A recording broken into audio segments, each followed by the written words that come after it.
All right, here we go. Thank you for the clock, guys. All right.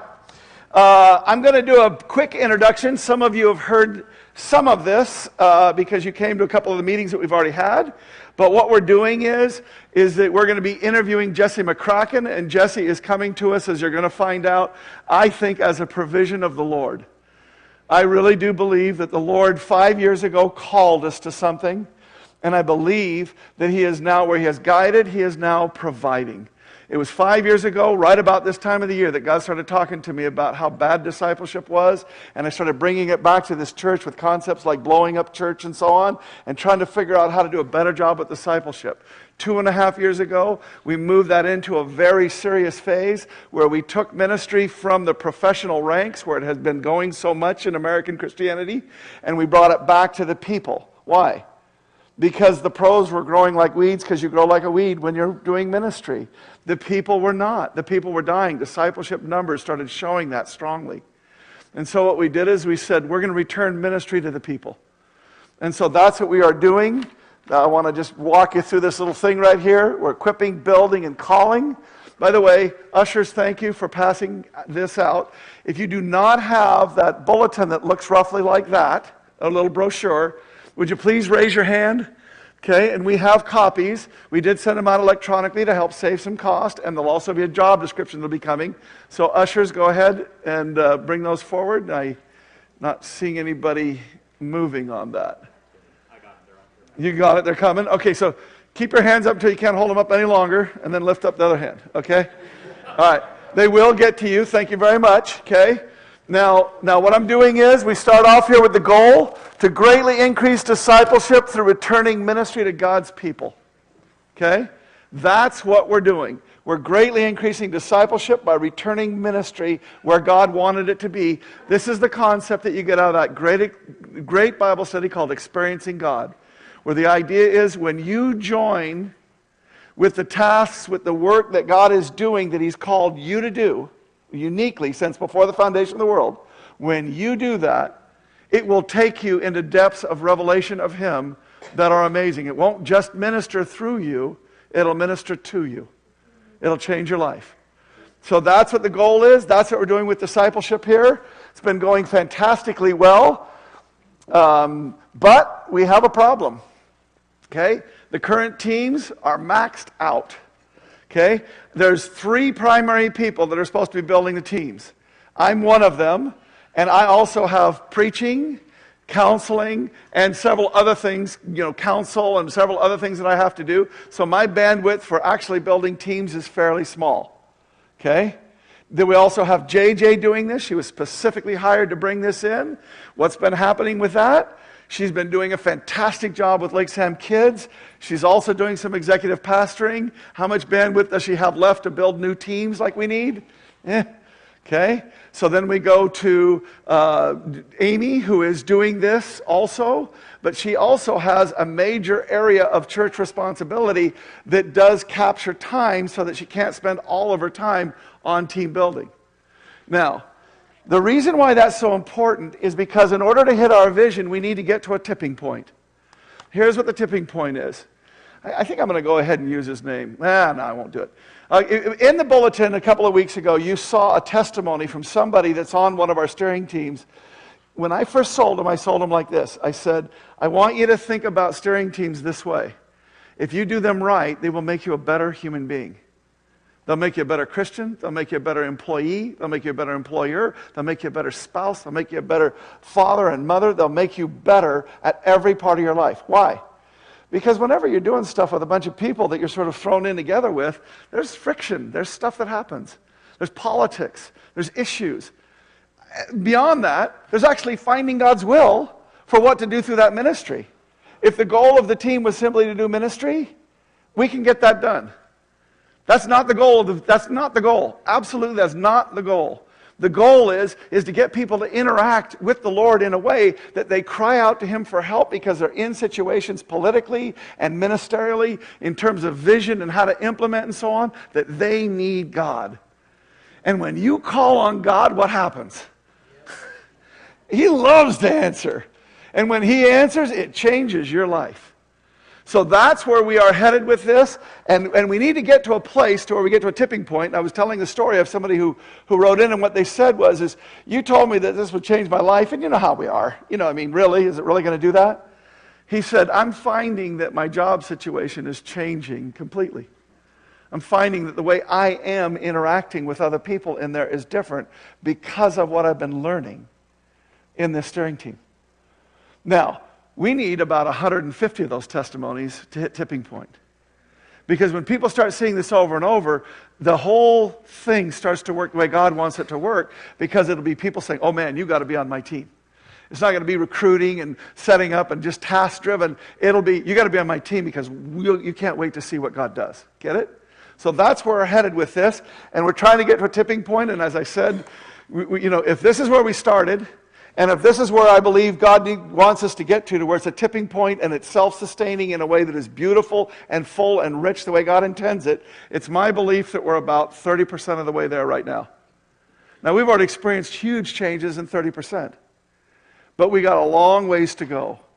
So what I did is I went to, for the first year, we're about 2.5 years in, for the first year we made really great progress. And then our team maxed out, and we've made halting progress ever since. So I went to Dave Cole, friend of this church. He helps run Jubilee Reach. He used to run Coinstar and made it into a $1 billion business. This is a guy who is an expert at helping organizations figure out how to fulfill their mission. I asked him to come in, take a look at our church, take a look at our staff, take a look at everything, and tell us, we're stalled, how do we get moving again? His answer was, well, you can do a little shifting here, you can do a little shifting here and everything else, but the more we talked, the more it became clear that the answer was, we're just simply missing enough. We don't have the bandwidth. We can't even pull it by shifting. We just need another person. You need somebody who's gifted at team building, who's got the right skill set, who's got the right temperament, who's got the right personality, all this kind of stuff. And as we were talking, he did not have this in mind, but as we were talking, suddenly he said, oh my gosh, I've got the guy. And he said, it's a long story, but the bottom line is he said, Jesse McCracken. This is a guy I know really well. This is a guy who's having a lot of success in this exact area. I think that God is calling him to a lot more in this area. He's a young guy, very attractive in terms of his personality and his deep, deep, deep faith in the Lord and so on. And he said, this is the guy. So I said, okay. And I started talking to him, and man, oh man, what a fit. I mean, just as I talk to him, I want you to hear him. That's why I'm going fast here, because I want you to hear more from him than me today by far.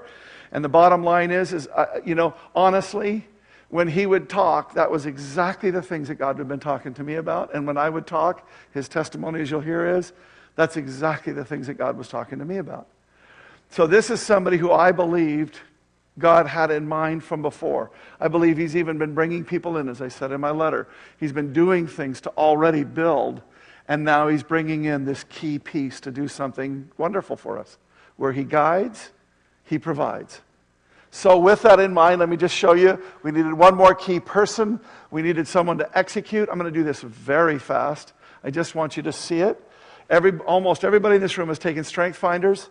That is a way of, when you get it back, you get one of these 33 gifts. But what we're looking at our level is, Gallup went out and they looked at thousands of companies and they said, what does it take for a team to succeed? And they identified there were 4 crucial categories. They were executive, not executive, but executive. In other words, can you get the thing done? Influencing. Will anybody come with you while you're doing it? Relationship. They have found what the gospel finds, what the gospel reveals. If you don't start with relationship, if you don't keep it about relationship, if you're not about relationship first and foremost, then it becomes a task and it becomes something else and it'll quit. It'll end at some point. And lastly, strategic. Can you get these visions from the Lord? Can you get these big ideas? And then can you bring them all the way to execution? Now, I want you to look at this, and here's why. For years, this church has had, I think, a prophetic gift. God has led us incredibly well. He has spoken things to us, and we have tried to do various things. And our downfall has been we didn't execute very well. We didn't get it into actual reality the way that we should, and the way that God wanted. And so we've had some great victories, and we've had some good misses, right? Is that a good euphemism? Okay. If you'll look here, JJ is these blues. You'll look in executive. Before we hired JJ, look at what our problem was. Literally no executive. And that's exactly what we're experiencing. So I went to Scott Chin when we were talking about hiring somebody and all that, and I said, Scott, here's what the team needs. Somebody who's great at execution. I want you to find me somebody with 3 gifts in execution. That's my bottom line. You interview them. You tell me that this is the right person. We'll go with them. We hired JJ. She has been fantastic. She has really rocked it. She's building an LSK team phenomenally well. I just have all the respect in the world for her.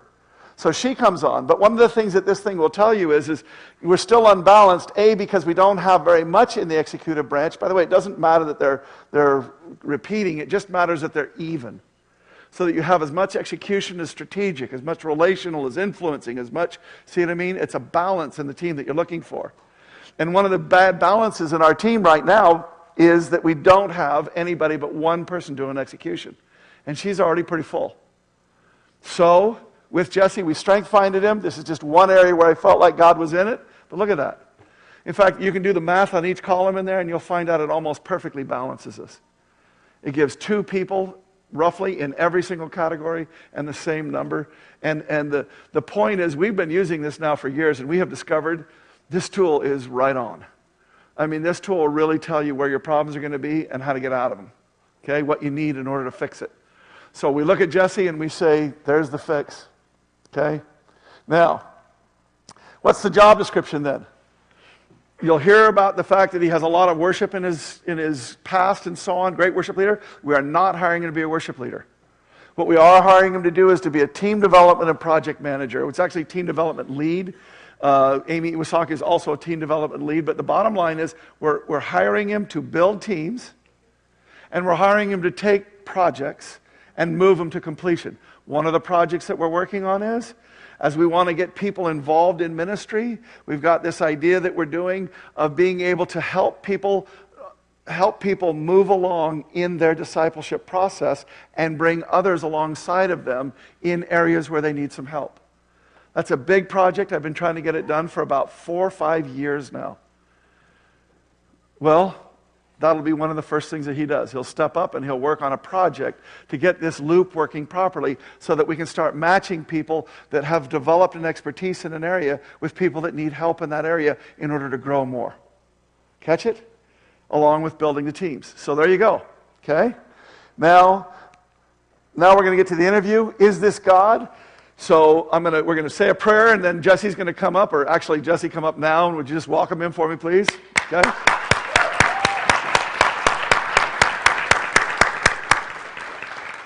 Okay, that's awesome. Kevin Perales, you're the guy. So would you pray for this time that God really speaks what He wants to speak? Okay. All right. God, we just thank you that you're here, and we just ask that you would speak, and not only that you would open our hearts and our minds, that would be open to what you have to say. And as this is such an important time to discern, and the responsibility is not just with the leaders of the church, it's not with the current steering teams, it's every single person here is responsible to discern, Lord. So I ask that you would help us discern, and that you would open our hearts and our minds for what you have for us, God. And I just thank you and just trust that you're going to move and speak and do something awesome. Amen. And we just thank you in advance because we know you're going to do something cool. And Amen. I also want to lift up another church. I lift up Pearl Foursquare Church in Portland. Lord, Amen. that city is such an interesting mix with the most strip clubs per capita, but also the most nonprofits per capita. And Lord, I just know that the church has a place there and Amen. has a voice that can shift that culture, Lord. And so I just ask that you'd bless that church and help them to be a culture changer in such an interesting city. And we just Amen. thank you, and we trust you in Jesus' name. Amen. Awesome Amen. prayer, Kevin. Thank you. All right, now what I'm going to do is I'm going to ask him a few just background questions, the kind of thing that, so that we kind of get up to speed on that. And then we're going to go into some deeper church type questions about what God's doing and what he thinks God's calling him to and how that matches with us and so on. As we do that, you can text me questions. Please wait just a little while till we get past some of the background so that you can see it. I'm going to have to be double dutying here, okay? Did I say duty? I did, didn't I? Yeah, okay. You did. All right. So, what's that? So, like I said, you can text questions and so on. So, nice to have you here. Thanks for having me. Yeah, it's an honor to be here. Yeah. So, tell us where you come from. You know, we're going to go through some of that again. And sorry for some of who've heard this. We'll go through it fairly quickly. I drove here from my house in Bellevue. That's where I came from. I was born in San Diego, California. So I grew up first 7 years a mile from the beach. Just talked to, was it Roger, who was about 23 years veteran of San Diego. So if you've been there, you know it. People call it heaven on earth, and I had that opinion growing up. And then my parents did something just egregious at the age of 7. They moved from heaven, right, San Diego, to Yakima. So that's my analogy from heaven to hell. Those are my 2 reference points. Great people in Yakima, and I still have a lot of my family there. But for me, that was a tough move. So I'm one of 7 kids, and actually, I didn't plan this because with a handheld, I can't do this. So can I use your hands, actually, Kurt? Here we go. So hold up this hand, too. There we go. And so they can see it. Okay. There we go. And Okay. 5. There you go. Okay. Okay, so this will give you, this is my family. Oh, no. Back. There we go. No, 5. Like that? 5. 5 2. and 2. There we go. Okay. He didn't know there was going to be math, so. Okay, go ahead. So my older sister, Sarah, right here. Then there's me. There's a 1.5-year gap between the 2 of us. 4.5-year gap. This is fantastic. Am I doing Yeah, good? you're doing great. To Joy, this is a sister of mine. 2 brothers, Jake and Sean, and then 2 sisters. This would be Molly. Really? And Kate. Took me a second on those. And so there were the older 2 and the bottom 5. The other thing to know is my parents were kind of like hippies in the 80s. So my dad at one point he had blonde hair braided to his waist. He was a surfer. He drove a 71 VW camper van. When I was born, he still drives that 71 VW camper van to this day. And my Joy, the 3rd one there, was actually born in a horse trough in our house. So it just gives you some reference points to my upbringing. Does anything happen like that to you, Carlos, growing up? Nothing? Okay. And thanks for being, Carlos is a friend of mine, and he showed up. I don't even think, did you know you were doing an announcement? So thanks for doing that. How many of you wish that, so that was just like spur of the moment.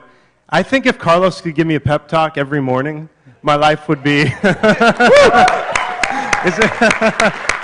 isn't he incredible? There you go. So kind of data points to my family. I had a really good year when I was 4. I'd reference that actually is the best year of my life. It's downhill from there. All downhill from 4? Wow. It was a good year, man. So then the story will get a little bit serious. I'm 28, and what thing is true is I've had a pretty difficult life.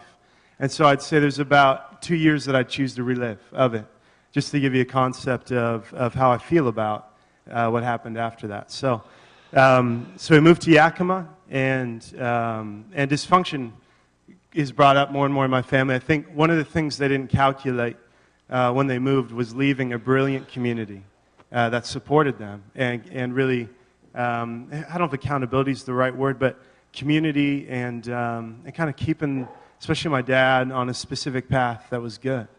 And so they left that, and my dad became increasingly isolated. I'd watch from friends and from people that could speak into his life. So an example of this, we go to church pretty regularly as a family, which was a chore to get 7 kids out the door to church for my mom. We'd pile out of a car, and there's another, and there's another, and they keep coming, and there's another. So, yeah.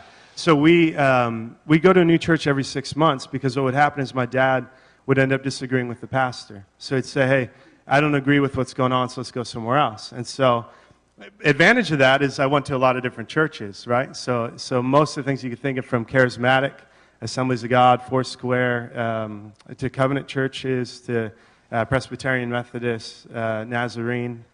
So kind of ran the gamut as a result. But the downside was we didn't have depth of community.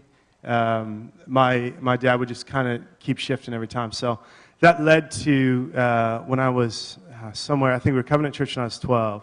And about 14, he said, hey, we're going to stop going, basically. So I said, okay, can I go on my own? And so at that point, I became the only member of my family that went to church and never went the same place. Things would go on. At one point on one of my birthdays, my dad would blame all his marriage problems on me.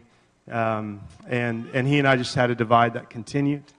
And then so I was very intentional, too. I was very intentional at a young age. So from 4, one key things to know about me, my priorities in order were faith, people, and music. And that stayed the way all through that dysfunction. That stayed the case. So even when things were tough, I still stuck to the Lord. And I really think He put something in me for that. And I think I had a really good mom that really prayed. So we're recording, right? Yeah. So Sorry. Sorry to that, but to my mom, I love her, and she prayed and still prays for me every day. And I think that was really key. So the moms in the audience that do that, you don't know how much that can change a young man's life. Yeah. So I'm going to different churches. That's my intentionality. Another thing I did that was probably a little different, I chose to not date until I was out of high school. I looked around at relationships and kind of said, they start, they end, they start again, they end. What's the point? I think I'll wait until out of high school. And so I dated. It's true from the front there. There we go. Yeah. So, and I know some people that have met that way, but for me, I just thought it wasn't the case. So, waited to date till I was out of high school. Dated, kissed, held hands with, and married one young lady. And thanks. And so some tough stuff happened, though. My dad actually kicked me out of the house. I lived 10 places in a year. And was almost homeless. In fact, I was to the point where I had about an hour left before some drastic things were going to happen. I prayed, I said, Lord, I've done everything I know, and so I need you to show up. And a half an hour into that hour, I got a call from a friend that changed that. But it was down to the brink. So get married out of that. We moved from Yakima, finally. Praise God. To Wenatchee, which wasn't much better.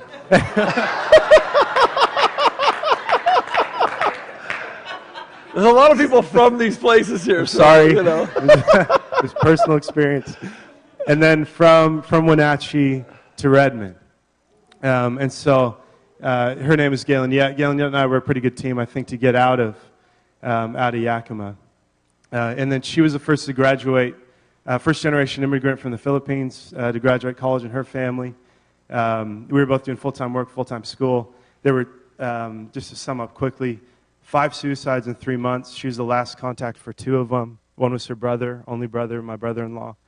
And so our lives were just from dysfunction and abuse and stuff that occurred throughout to that, and it was difficult. So through that, I felt the Lord start stirring in my heart something that had been there from early on, which was to be in ministry, which didn't make sense to me at the time, but it was persistent. And so through that, I applied for one job on Craigslist, of all places. I didn't really know where to look, so I went to Craigslist, and it's a First Presbyterian Church of Bellevue, which I'd never heard of, and Presbyterian scared me at the time, the word. And so I called and said, hey, I've been baptized in the Holy Spirit. I speak in tongues. I've had healings happen. This probably isn't going to work out. And they said, no, tell me more. And so, so it was shocking to me. And so they end up hiring me, and I'm working there. And Scott Dudley, the senior pastor, becomes a close friend, which was pretty key because a year into that, my wife would leave. And if you don't know Scott Dudley, his story, he was divorced prior to ministry. And he was my first call, thank God, when that happened. I thought it would mean I'd be fired. And he said, no, that won't be the case. And he and another gentleman, Chris Martinson, walked with me. Chris was my supervisor there as part of the worship staff through that. So, from there to Jubilee, and the Lord really rebuilt my life through mentors. And so I would say in my life there's about 3 different times it felt like I built from nothing. and that would be the third time. And the Lord used some incredibly skilled mentors, and He set up those relationships, and two primarily, Scott Dudley and Dave Cole.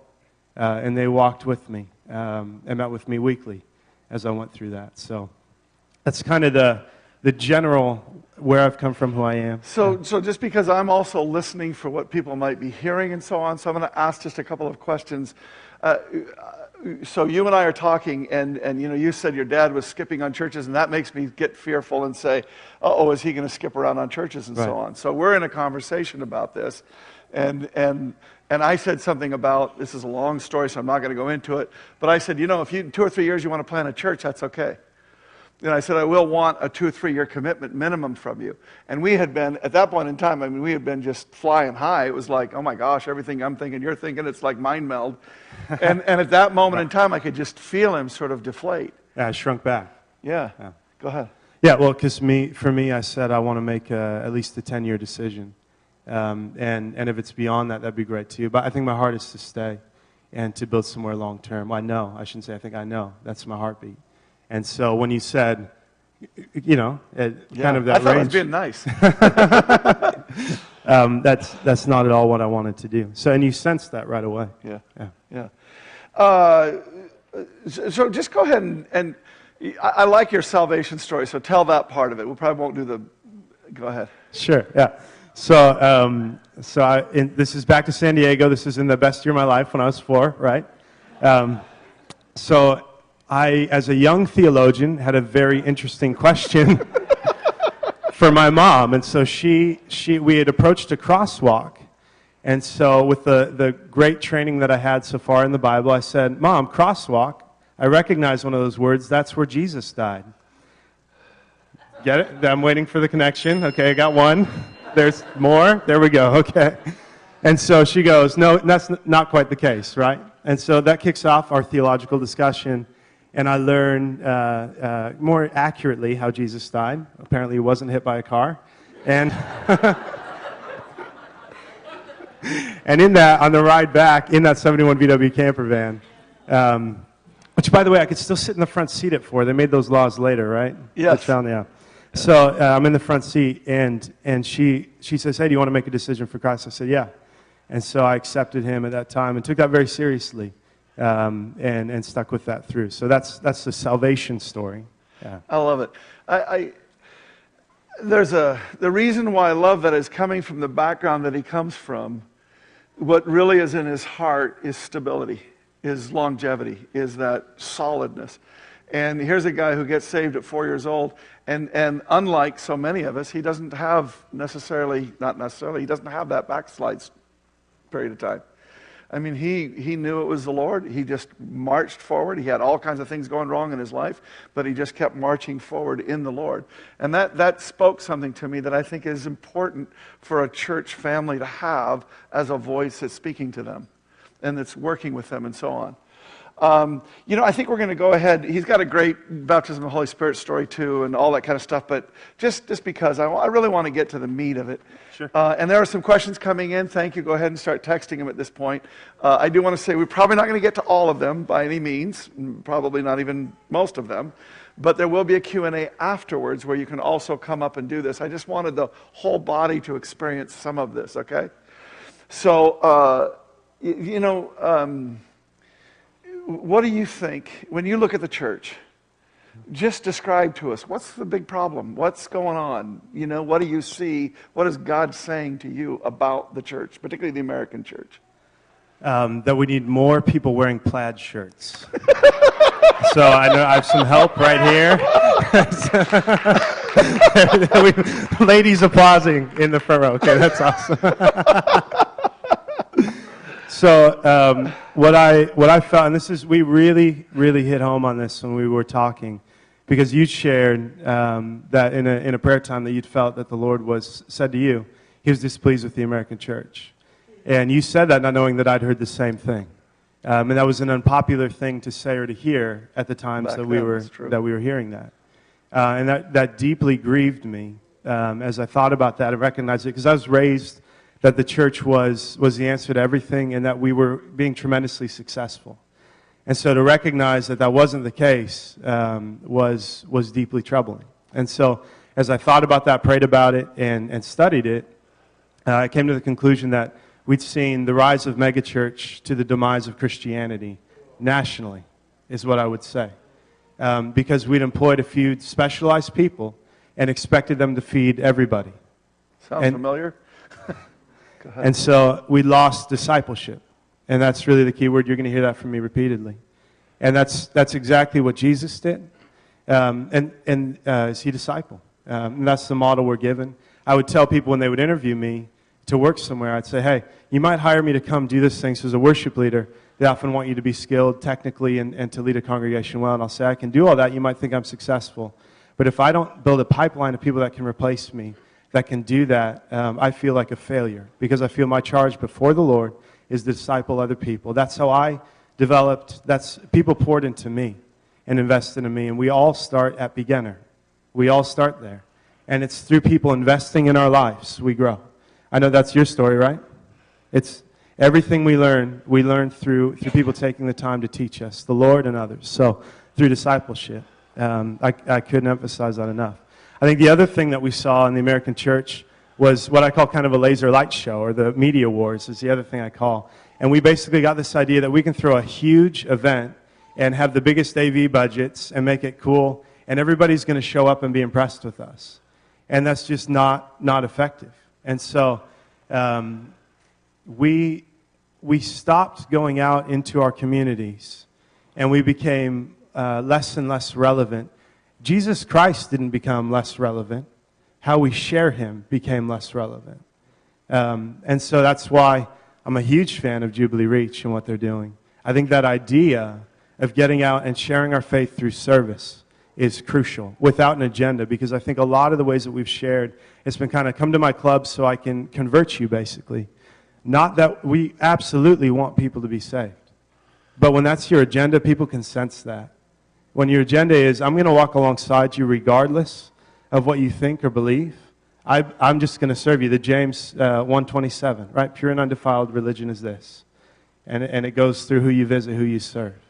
And so I think when we do that as a church, it has a tremendous impact. And when we don't, and I think we haven't, we've gotten away from that nationally. That's been to our detriment in a big way. So now, those of you who have been here for the last 5 years know that when he starts talking to me about this kind of stuff, and I have not talked to him yet about what we're doing, you know, all the bells are going off, and I'm saying, pay attention, because this is what I've been saying for 5 years. And it goes even more. But for a moment, why don't you explain to us a team building experience? You've got the one, for example, at Creekside, where they wanted you to come and lead worship and so on. And just give us an example of your heart mentality, what you did instead of maybe what they actually wanted. Yeah, so Creekside, I was hired, and it's actually a part-time role, to come in and build a worship team, because I was working full-time at Jubilee at the same time. And so I immediately took over their media tech team, worship team. And through that, prayed and did all the normal things. And what had been true of me, wherever I'd led a team, was kind of raising up others. So immediately I'll identify, man, Lord, who are you calling as a team lead? And what I've found with teams is democracies don't work. This is a Dave Cole teaching. Democracies don't work and dictatorships don't work, but teams and team leads work. And so I needed to identify a few critical team leads. And so that'd be worship leaders, right? Doesn't mean they have to actually function as we might think of a worship leader, but someone that is a worship leader, a team lead. And so identified two people, Beth and Dick are their names, that I really felt the Lord had placed the gifting in and was calling into that. And so, interestingly, I want you to hear this. How old were they? So Dick is in his 60s, and Beth's, I think, 35. Yeah. Sorry if I got that wrong, Beth. But, yeah. So, so started working with them. And interesting, so with Dick, one of the things that was interesting is it was his deepest heartbeat when I said, what do you want to do? He said, I want to lead worship. And I said, well, why aren't you doing that regularly? And he said, basically, people have told me I'm not very good. I said, okay. Did they tell you, there's a laugh, did they tell you why you're not very good? And he said, no. Did they give you anything helpful to get better? No. They just told me, basically, you suck. So that's not helpful, right? And so we started meeting and going over He was already tremendously skilled on keys, but vocally, he needed a little bit of work. So we started working on the technical, and through that, we started just becoming really relationally close. And that just tends to happen when you work together. So he and Beth and I met every week for about a year and a half. And then we set him up to take over 2 different teams. So both those teams grew, had new people, new additions that would come. And when I left Creekside, I was replaced by those 2 people. So they didn't hire to replace me in a position. I was replaced by 2 volunteers. And what was really cool to see in their lives, so in Dick, in his life, his marriage got better, his relationships with his kids got better. You would just see this tremendous fruit happen. You were talking about throughout your entire life. Yeah. Because he'd begin to relate the things that he was learning with the Lord to everything else he was doing in his business and his marriage and his relationships. And you'd see growth. And through Beth, too, you'd see this as she stepped into what the Lord had already called her into. You just saw this tremendous fruit happen. So that's kind of the Creekside example. One of the things that, as I talked with people that had worked with you and so on, one of the things that people have mentioned over and over again is the centrality and the consistency of relationship first. Yeah. This idea that, if you build a relationship in order to get a task done, in the end it's an agenda and you lose the relational and then you lose the stuff. Could you just talk to us about, in principle and so on, how you see that whole relational thing? Yeah, well, you said it. It's kind of like our model when we go into the community with an agenda to get people saved, right? Yeah. And you can just sense it. And I think it's similar with teams. If you go, I'm going to pretend to build a relationship with you, but really I just need you to do something for me, right? I don't know if you've been there. I've definitely felt that. And God, no, you care more about me producing for you than you care about me as a person. And that just never works. And I found actually if you take the longer term, because you might get a short-term reward of that, but it's kind of like a weed that grows up really quickly and dies. It doesn't work. It's not sustainable. And if you take the longer road of actually learning who somebody is, listening to them, praying for them, asking who's the Lord made them to be, placing them in an area that's life-giving, where there's sustainable growth and reproduction in that for them, you see a lot of different results. And so on all those teams, I was thinking about whether or not this is true, but all the way back years, I have friends that I still hang out with from every team that I've built because I connect, and I think that's really the point. People are the point. The Lord adamantly uses people He chooses to. He doesn't have to, He chooses to. He chooses to use us in relationship with one another. And I think that is paramount to the task, is how we relate and treat one another. And if that quality's not there, frankly, I don't want to serve on the team. And I'm guessing you probably feel the same way. And so when people get that you're for them and building them, and that you place their relationship with the Lord first, their commitments to their family and other things first, you're about them as a total person, there's just a different draw to that. And there's a different result, too, when you do it that way. Yeah. So quite a few questions are coming in. I do want to just point out, and I'm going to use his name so I can embarrass him terribly, because he wrote in, how much wood could a chuck if a woodchuck could chuck wood? I'm not going to embarrass you.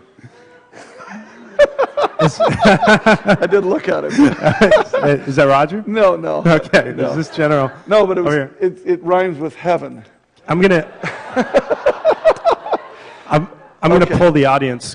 Carlos, what do you think? I'll take 4,000.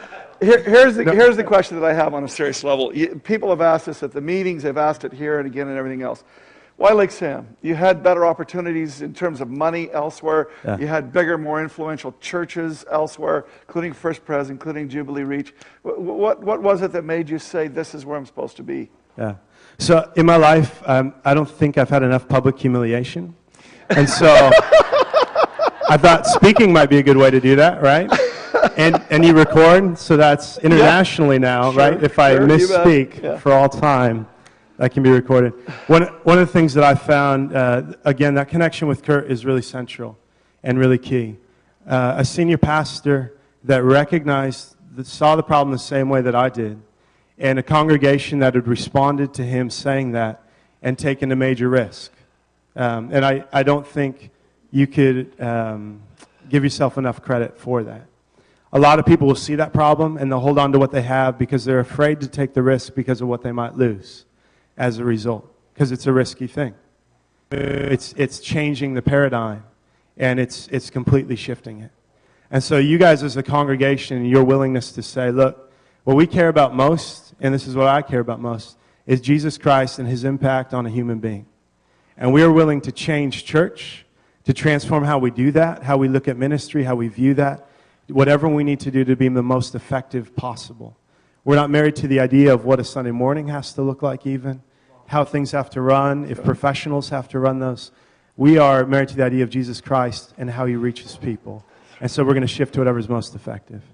That's worth more than any paycheck, than anything that anyone could offer me, is the ability to work on that. And to work on that with a body of believers that's serious about that.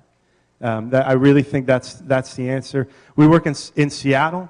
You guys know this. If you look at transnationally, Seattle, we're kind of the epicenter of the unchurched, right? And here, to be able to try that here, what a cool opportunity for all of us. And so to be able to join what you're already doing is just tremendous. It's cool.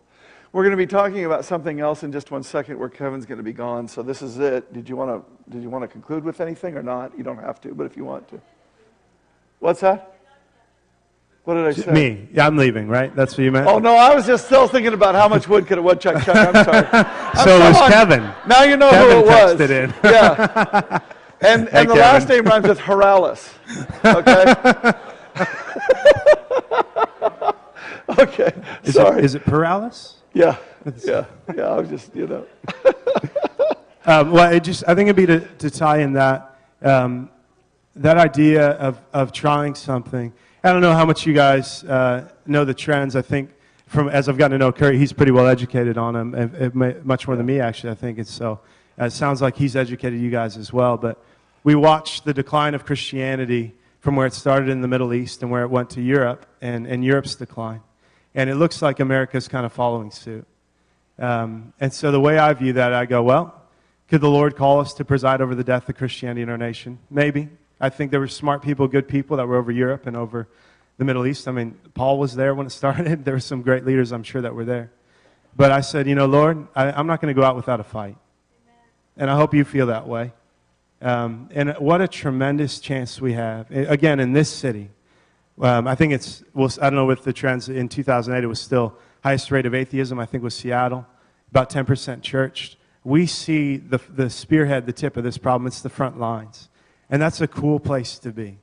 That's where I want to be, is on the front line, because we have the chance to make the biggest impact, to work on this idea and get it right, and to have that transfer outside of there. And so that's the heartbeat for me, is how do we change that? We look at the rates of people my age, so younger now, it's 18 to 22. This is 2008 again. The stat was Wall Street Journal, 70% leave church and never return. We have a major, major problem. And so that you guys would be serious enough to say, how do we work on that and try and solve that and make an impact that lasts?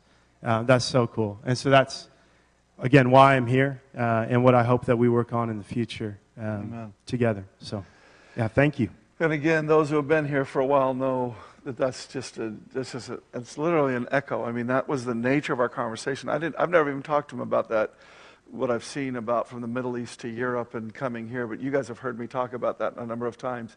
So that's why I say, there's just over and over what I'm hearing is the same. He's talking to the same God I'm talking to, or at least I would say it this way, the things God's telling him are the same things that he's telling me. And I think that that's what God's doing. And so I think that where he has guided us to go and we need help, he is now providing a tremendous resource for that. So at this point in time, with love, Jesse, we're going to send you out of here. Okay?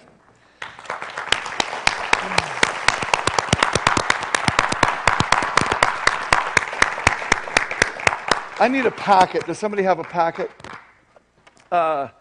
What we have done in this church forever was something that, frankly, I hope we don't do forever. Strongly, I hope we don't do this forever. Jesse, please don't break our doors. You're good, you're good. But one of the things that we have done is that we are, like I say, there's a prophetic aspect to this church. We are genuinely led by the Spirit. We're going to be spending a year and a half in the idea of empowered. I have no idea what that is. Does anybody else?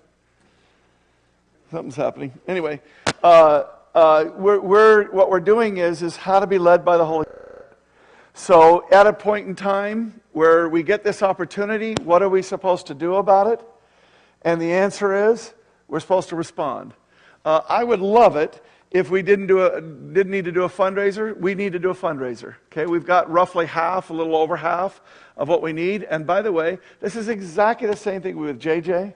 It's exactly the same thing we did with Troy. Same thing we did with Josh and Justine. Same things we've done throughout all these years with all these incredible hires, where we had a little over half and we needed to raise the other half. And then they came on. We raised it for a year. And then they came on, and by the time that year was up, our church had increased in a way that was paying for their salary for the next thing. Now, if you want to talk to me about that in more detail, there'll be a Q&A afterwards, and you can talk to me about that, okay? Plus, I say Jesse will be back. But I do want you to reach into your packets, and I want you to pull this out, okay? And I want you to be aware of the fact that we do need to raise some serious money, okay? And let me just tell you the vision of why I'm very comfortable with that in this instance. In the end, if this thing that I've laid out to you at the very beginning, that God called us to do church and to do it in a different way, if that's true, if God really has called us to do church in a different way, I want to tell you now, the first time I really understood, this is 5 years ago now, the first time I really understood what God was telling me, it took me about 3 months of prayer to get to the place to where I really understood that God was saying the pros are leaving and I'm going to return ministry to the people. When I really heard that, my first response to him was, people don't want to work that hard. That's not what their Christianity is in America. They work that hard, they'll leave. And I felt this very pregnant pause from the Lord where he did not say anything to me, and I think I correctly heard him saying, that's the point. That's where we are. If you could just kill whatever you want to kill. Okay. Is that going to work better? Is it on? Okay. So my point is I think it is not unlike the Lord whatsoever that he should give us a key player in making this thing that he's called us to do happen, and then just asking us the question, are you in? Do you care? Is this important to you too? I actually have this image. I think that somebody who writes down, you know what, I'm going to give a little bit each month towards this thing. I think that when Jesse calls you, I think your response is different. Right? If he's just somebody that we hired, you're like, well, I got to all look at. But if you actually invested in him your money, I think when he calls, you say, what am I supposed to be doing? Right? So I just really want to cast this vision for, this is probably the way the Lord wants to do it. It's not the way I would choose to do it. But I have a very strong heart about that this is the way that Lord, don't laugh, okay? I just have a very strong heart that this is the way that the Lord would want to do this. So I'm just going to pray now. Lord, in Jesus' holy and precious name, I ask you that you would speak to this congregation. You know the mountain that we face. You know what it is that we need to do. You know why it is that we need to do it. We don't even know that yet. We don't even have it in our hearts what it is that you've actually prepared for us. But we do know when we're being led. I just remember sitting with Jesse and feeling, this is the same thing I felt with Troy. This is the same thing I felt with Josh and Justine. This is the same thing I felt with JJ. It's not that they should come because there's all kinds of other things, but I just felt you. That you're the one who is orchestrating something for our blessing, for our benefit.